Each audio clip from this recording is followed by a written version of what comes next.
Yo, yo, yo, what's going on? What's going on? It's Terrell, Hall of Fame, D-Line, TBKC, and all that sweet, beautiful, wonderful Check this out. This video, catching up on some things. Seems like wherever I'm at is some bullshit, but coming off of a week where Texas decided to freeze of all things. It's pretty interesting being from Ohio, but we're going to talk about brood stock. Brood stock. This term that's thrown around. I'm gonna tell you like this: don't be tricked. Don't be fooled by this term, brood stock and breed stock and all these different stocks. It's a lot of truth to one matter, and that is in the American bully community, especially.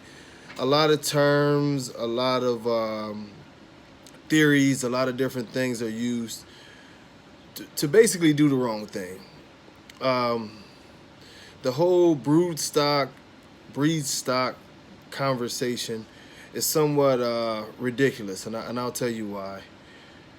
If you're breeding a dog, you should be breeding for the best of qualities, um, especially in a breed that is now starting to get a little bit older. It was more reasonable when the breed was young and you had certain dogs that would come out with incredible characteristics, and you say, okay, I can look over his flaw or his issue or her flaw or her issue. But now we're talking about generations after generations after generations, and people are still putting the same flaws and the same issues into the dogs. Um, I don't know what they want to classify as brood stock or breed stock or whatever. But the one thing I will tell you is they telling you that the dog is subpar, so you should consider it brood stock. Oh, I can breed it. It's a subpar dog, but I'll breed it anyway, and I'll make it better with the breeding. That's an asinine theory. You should just go and find a good bitch to breed to your good stud and make good puppies, and stop a 2 to 4 year process of talking about you're going to fix the issues that are in a dog. That is one of the worst theories that I've heard, and they keep on pushing it.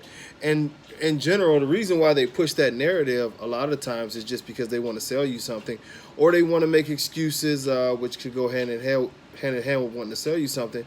They're making excuses for subpar dogs. We live in a microwave society. Trust me, I know. You have people who don't have any patience at all for anything, and they rush, rush, rush, rush. Time frame, time frame, time frame. I need to have this done by this time. I need to have this. And the truth of the matter is that sometimes quality doesn't work that way. In your breeding program, and this is very redundant on this page, if you're going to have a breeding program, the best thing that you can do is have patience, push forward with quality dogs. Not every dog is a show dog. Not every dog should be bred. Um, when you look at other breeds, and you probably heard me say this again, but if you look at other breeds, it was interesting. A friend of mine's recently, she went on a rant, and a different breed, but she sort of opened up her contracts and showed how her contracts work.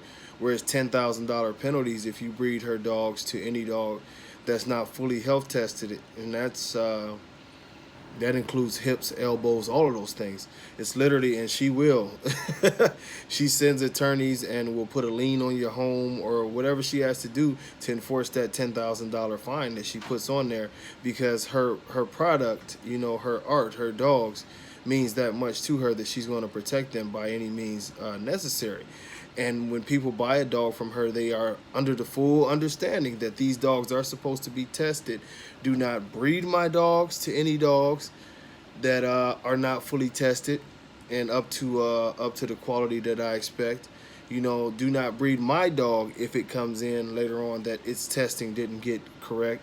We will work that out on the backside, or I'll replace the puppy, or however her contract states it should be.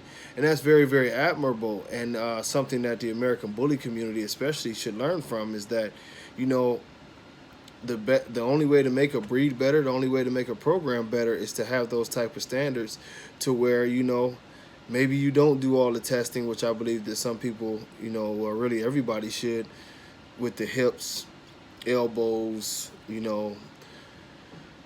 eyes, every test possible to make sure that you're pushing a healthy animal.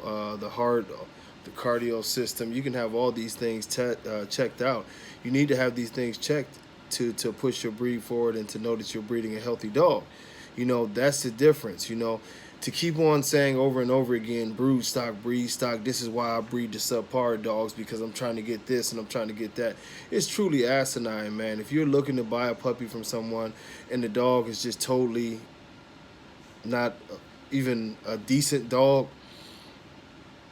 you might want to move forward, you know, because the true breeders out there, and I know lots of them, and man, they are zeroed in on breeding a dog that is going to make their program better. A lot of breeders will keep dogs 2-3 years, you know, and wait to see how the dog fully turns out, see everything about the dog, and then make their decision on whether that dog even makes the cut for the program. And even after putting all that work in for 2 or 3 years with the dog, you know, if the dog doesn't make it, they'll get rid of the dog. But the one thing that always does is it ensures that they have a certain level of quality, and that makes them better than everybody else at what they do, you know. So, you know, don't fall for the brood stock line that, you know, and I'm saying this in the sense that a lot of people use it, saying that, oh yeah, I have a dog with a major issue, that's my brood stock, I'm going to clean him up with another. No, that's not that. Really, every dog that should be bred should be pushing show quality dogs, you know. It should be a dog that's very, very close to pushing a show quality dog at this point. You know, if it has a kink tail, but it's close to a show quality dog, you know, maybe you make that exception. Maybe the bite's slightly off or something of that nature. But it has to be something slight, and it needs to be very, very individual. It needs to be one individual issue, not the dog has this and this and this, and we're going to fix all of this with another breeding.